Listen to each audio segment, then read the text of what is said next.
Tu vois ces mains qui comptent des billets. Pour beaucoup, c'est juste une routine, un geste anodin. Mais derrière chaque transaction, chaque dépôt, il y a une mécanique invisible qui transforme ton argent en profit pour quelqu'un d'autre. Ce n'est pas une histoire de méfiance, c'est une réalité du système. La banque ne crée rien, elle intercepte le mouvement de ton argent et à chaque passage, elle prend sa part. Quand tu poses ton argent ici, il ne dort pas. Il travaille, mais rarement pour toi. Les frais, les taux, les marges, tout est calculé pour que ton dépôt devienne leur rendement. Ce n'est pas mal en soi, c'est leur business. Mais le problème, c'est qu'on t'a fait croire que c'était le tien aussi. Chaque geste ici, un billet glissé, une signature, un clic sur un écran, symbolise un transfert de confiance. Et dans la finance, la confiance vaut plus que l'argent.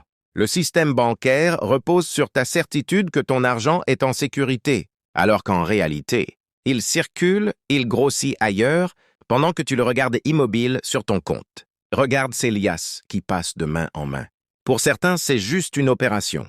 Pour d'autres, c'est le résumé d'un mois de travail. Mais ce même argent, dès qu'il entre dans une institution, change de rôle. Il devient un outil, un levier, un chiffre qui nourrit des bilans. Comprendre la finance, ce n'est pas apprendre à la fuir, c'est apprendre à la lire. Savoir où va ton argent, comment il travaille et surtout, pour qui.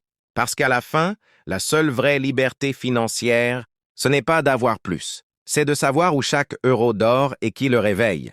Alors la prochaine fois que tu verras quelqu'un compter des billets derrière un guichet, rappelle-toi, ce que tu vois, ce n'est pas seulement de l'argent. C'est une partie de ton temps, de ta confiance et parfois de ton pouvoir. Et comprendre ça, c'est déjà commencer à le reprendre.